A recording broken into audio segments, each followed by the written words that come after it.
they're the decision makers. And you'll receive a copy of my proposed recommendation and can attend that board meeting and present your information directly to them. With regard to this proceeding, basically there are 4 elements that I have to receive information regarding.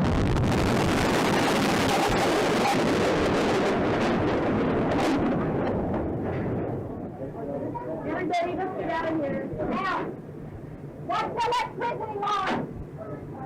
I can see it looks like part of the building has been blown away. We'll have to back around to the other side so I can get a better view of it. The explosion went off around 9 a.m. and we could feel the explosion in the newsroom of Channel 9, at least 5 miles from downtown. As the chopper goes around the side of the federal building.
Khazar was a semi-nomadic ethnic that lives in the north part of the Caucasus Mountains on 6th century.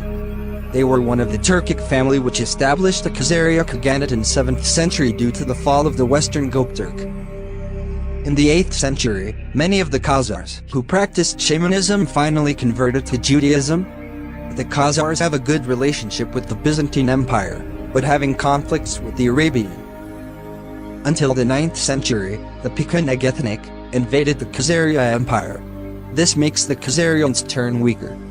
The Khazar Empire falls when the Kievan Rus ethnic, under Volodymyr the Great, which has also defeated the Volga Bulgars. After the fall, the Khazar finally disappeared from the history. However, is that really the Khazars disappeared after the fall? There were some theories that may help us to determine where are the Khazars now. Some theories stated that the Khazars were not disappeared. Instead, they're migrating to the west and forming the parts of the core of the Ashkenazi Jews population in Europe. According to an Israeli-born genetist, Aaron L. Hake, he found that the Ashkenazi Jews are the European Jews. They only have 3% similarity compared with ancient ancestors, which connected them with the other ethnics in the Middle East. This means that the DNA of the Ashkenazi Jews can be detected from an ancient Ashkenazi. Some Ashkenazis converted to Judaism before migrating to the Middle East for establishing a Jew country there. According to Aaron, an Asian DNA is also found in an Ashkenazi Jews. So it can be determined that an Asian DNA is actually the Khazar DNA, which converted to Judaism. Therefore, it was said that the Khazar Jews have been absorbed into the Ashkenazi Jews. This means that the Khazars were only disappeared from the history, but not for their people. Some of the Khazars were also assimilated with Turkic and Cumans.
Miriam has had plenty of time to fix her door after the FSB broke through it at 6 one morning. So they were bang here and break this. The Russian security officers had come to take her husband, Emir Hussein. The prominent Crimean Tatar rights activist had been detained before, but this time was different. Unlike the first time, when he was returned, bruised but free, this time there was no homecoming. 19 months later, he's still in pre-trial custody. Emir Hussein Kuku is being prosecuted on terrorism charges. Miriam shows me the letters of support he's had from around the world. This one as well, from Petro Poroshenko, the president of Ukraine. And says the accusations are nonsense. There is nothing to be afraid of. The worst has already happened, the fact that my husband isn't near me and the grave crimes he is accused of. But knowing that he hasn't committed anything, that he is absolutely innocent, we're calm and hope that God will not leave us.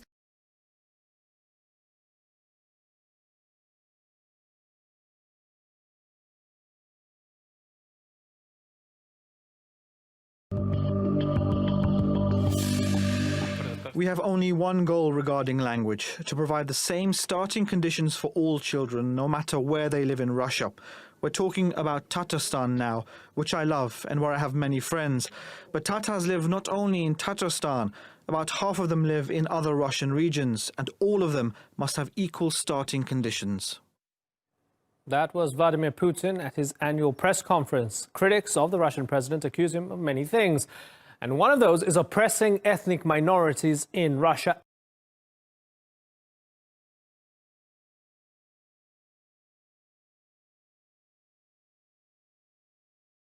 especially Tatars. Moscow's relations with Russia's Tatar community have been strained for quite some time. Something is always happening. But when it happens, people don't always see it, or understand it, or accept it. Especially Tatars. Moscow's relations with Russia's Tatar community have been strained for quite some time. But things seem to be getting worse. Last year, local governments were pressured into abolishing local language courses in the ethnic republics. It was a move that led to protests, but Putin stands by the decision, saying it's unacceptable to force a man to learn a language that's not his own. So, is Moscow imposing its own identity onto ethnic minorities? Well, to get more on this, I'm joined now from the Georgian capital, Tbilisi, by Neil Hauer. He's a security analyst focused on Russia and the Caucasus. Neil, good to talk to you again on the Newsmakers. In general, does Russia have a problem with the Republic of Tatarstan? Tatarstan is a very difficult issue for Russia in that it was after Chechnya in the 1990s, the republic that Russia had the most problems with. Chechnya went the more absolute and the more extreme course of declaring independence.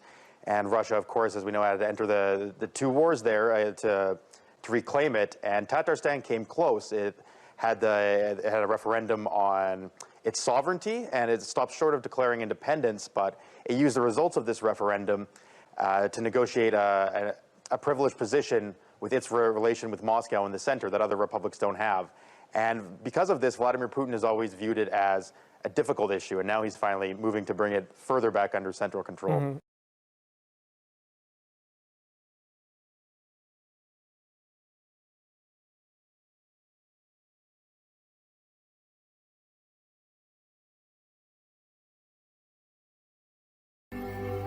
There were some figures which possibly the Khazars that have been absorbed into the Ashkenazi Jews, such as Karl Marx, Albert Einstein, Adolf Hitler, Mark Zuckerberg, and many more.